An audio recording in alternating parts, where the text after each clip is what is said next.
Hey, we're back with Kevin today, and we're going to try this brush mulcher. This is the Baumalight MP348. We're going to try it on a 3039R. We've tried it on a 2038R John Deere. We've tried it on bigger tractors, a New Holland larger tractor, as well as a 4052R John Deere. Okay. So this is going to be kind of a mid-size. We're going to try it. I can tell you that it was all that even the 4052 wanted. So I have a feeling that your little Johnny is going to be complaining here pretty quick. Saying, we'll find out. Oh, it hurts. Oh, it hurts. But we'll see how it goes. I don't really have much instruction to give you other than maybe keep it off the ground a little bit when you're backing in. And then when you come back out, set it down a little lower, and then you may want to go over it 2 or 3 times. Eventually, you're going to let it just sit down and float on the ground and come on back so you get all the stobs and everything out of it. Does that make sense? So back in with it up, then bring it down and come out? Then bring it down and come out. And if you didn't get all the way to the ground, drop it on down. The second trip back, you should be able to drop it on the ground and backwards too. And it's got skid shoes on it, so I can put it right down on the ground and let it go. Yeah, yeah. The first trip back, I wouldn't do that because the first trip back, it'll tend to take those trees and throw them all the way under your tractor without kind of mulching them much. When they're pinned against the ground, that beater, which is spinning this direction, when it's pinned against the ground, that beater will shoot them forward instead of mulching them. Okay. Yeah. Is this a good height to start, or maybe a little lower? A little lower. You're probably about 1 foot off the ground now. Yeah. Probably something like that. Okay. And you'll have to be running wide open throttle, and you'll want to be going very, very slowly. As in, I think they call it in the book stop and chew. Okay. So you'll back up a little bit. Your tractor will give you a little bit of warning, and then you'll back up a little more. And you know, I'm probably getting you a little too scared of this, but no. But you'll figure it out pretty quick. No. Okay. Let's find out.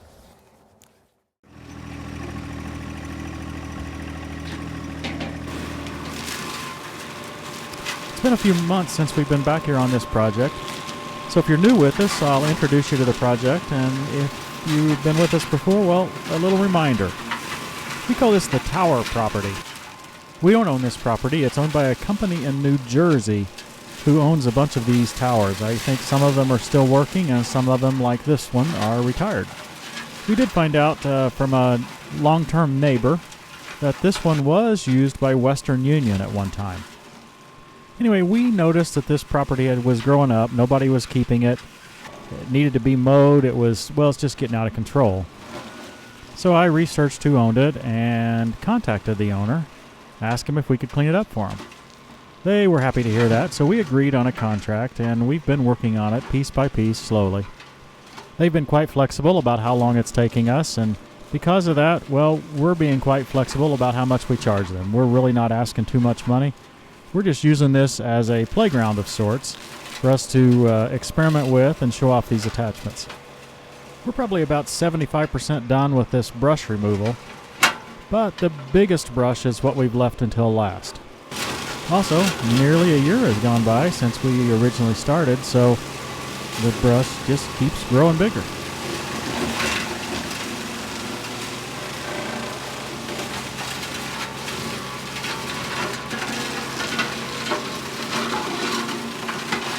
It's pretty clear that Kevin has a good knack for this.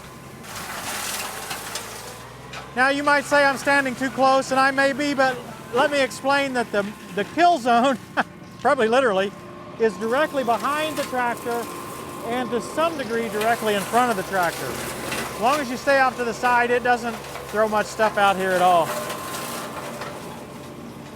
I'm amazed at this machine. Yeah, it may not be quite like a similar unit on a skid steer loader or a track loader, but it also doesn't cost as much, and the whole machine altogether doesn't cost as much.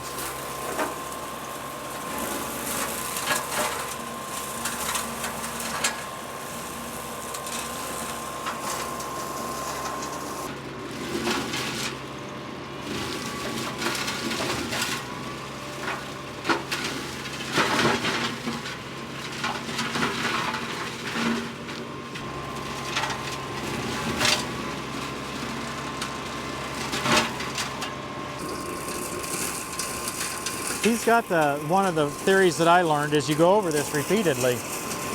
right? Even after you have them down, you just keep going over it like that.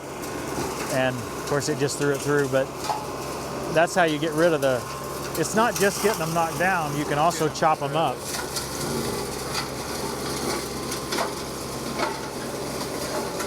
Kevin, your first thoughts. You've got to mulch here a little bit. I love it. Yeah? This thing is great. The only thing I could say is, working backwards, if this thing was on the front, I'd already been on the other side of the tower. Yeah, I understand. And we all know why it's on the back with a tractor. You know, there's just not enough hydraulic. Even in a 3 Series, there's not enough hydraulic flow to be able to run one of those that strong on the front of the tractor. Yeah.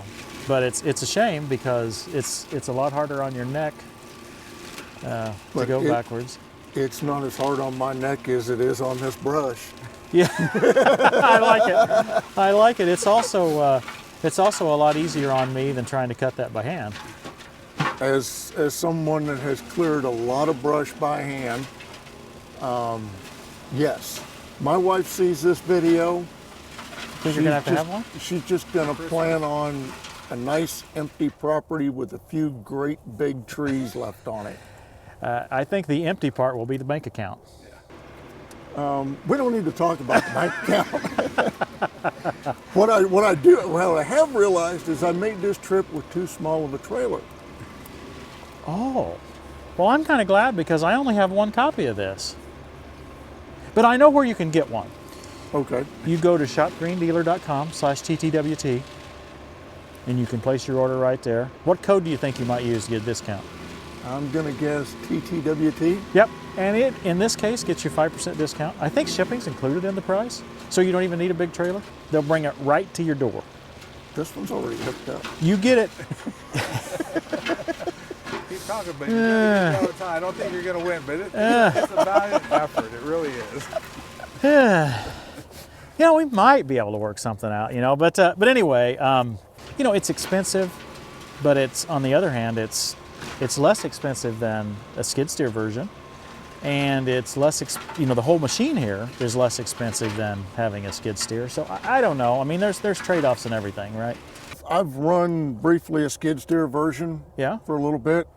This thing is awesome. Okay. It takes a little work turning over your shoulder. Yeah. But it does a fantastic job. I'm eating into this stuff and I'm thinking, okay, you had a problem with a 5 Series with this thing? Not with this one. With the bigger one. Well, bigger one, okay. And we have a bigger one. If we had enough time today, we'd get Johnny 5 down here with that bigger one, and we'd have a brush fight. See who could win.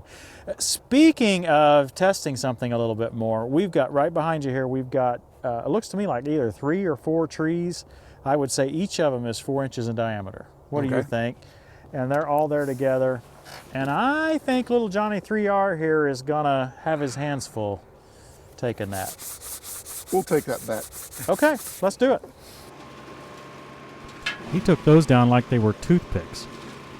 I'm not sure whether the fall weather with the leaves not on the trees, and as Kevin said off camera, the sap is up in the trees at this point.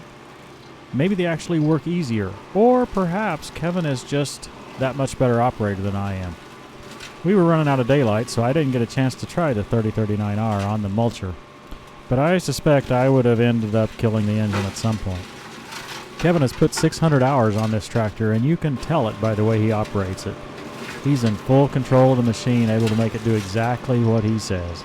You might notice that precision grapple on the front. Well, that's ours. Kevin has an Artillian grapple, just like our other grapple, and he had never operated a clamshell, so we stuck it on his tractor, and hopefully before dark we'll get a chance for him to try it.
This is the Precision Grapple.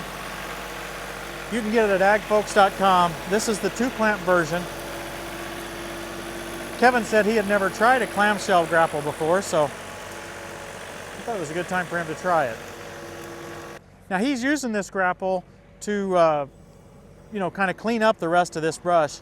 In truth, if we had a little more time, I'd run the mulcher over this several more times till there really wasn't much left to clean up. But this is an interesting way to do it and a way to kind of, you know, play with that particular grapple. The negative of this approach is we have a pile of brush we have to deal with.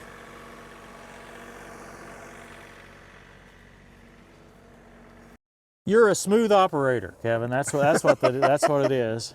So I guess I lose that bet. So now hold it. We didn't bet on the mulcher going to your house. No, we didn't. Thank you. I was nervous there for a second. I knew I'd have won that one. I knew you would have won that one too, because I've used this thing and I know what it can do. It's not just the tractor that's awesome. Yeah. That thing is well made. Yeah, I should show you a stump or two out here. Chris and I were standing right on one, a stump that we did this summer. Now we had a little larger tractor on it at that point, but now there is a limit. I think it's rated at 45 PTO horsepower. Okay. Is its max, I think, maybe 50, I'm not sure. And I didn't want to run Johnny 5 on this because I didn't want to tear up something, you know. Right. Having said that, Johnny 5 doesn't have a hydrostatic transmission. It doesn't have a creeper gear. And you've seen how you really need to go slow and...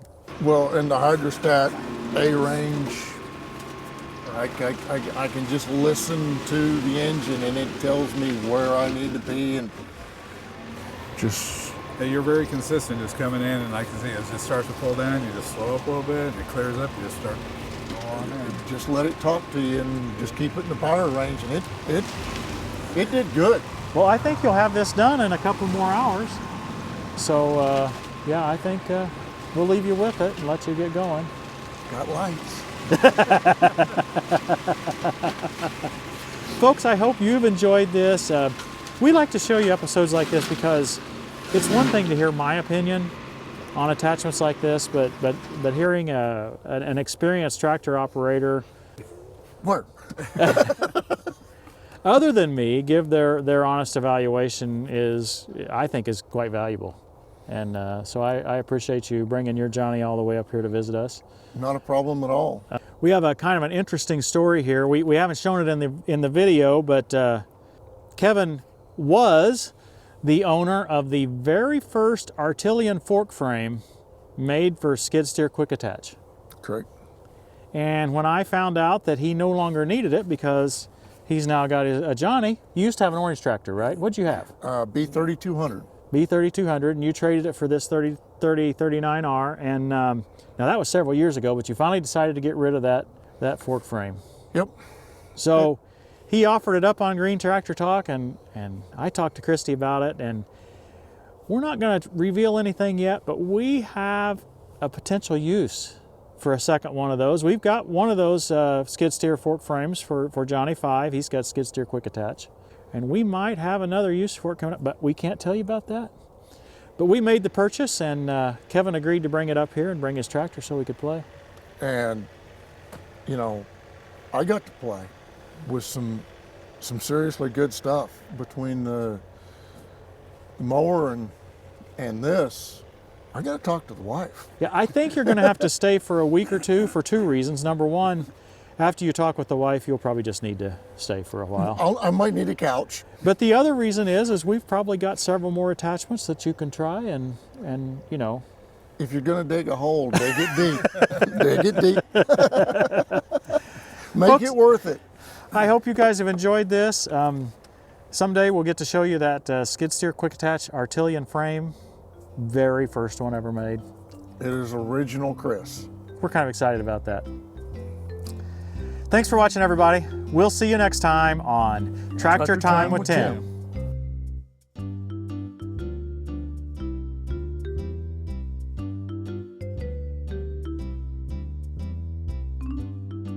Well, I didn't realize you were back in the woods. And I'm like, don't mow over the photographer.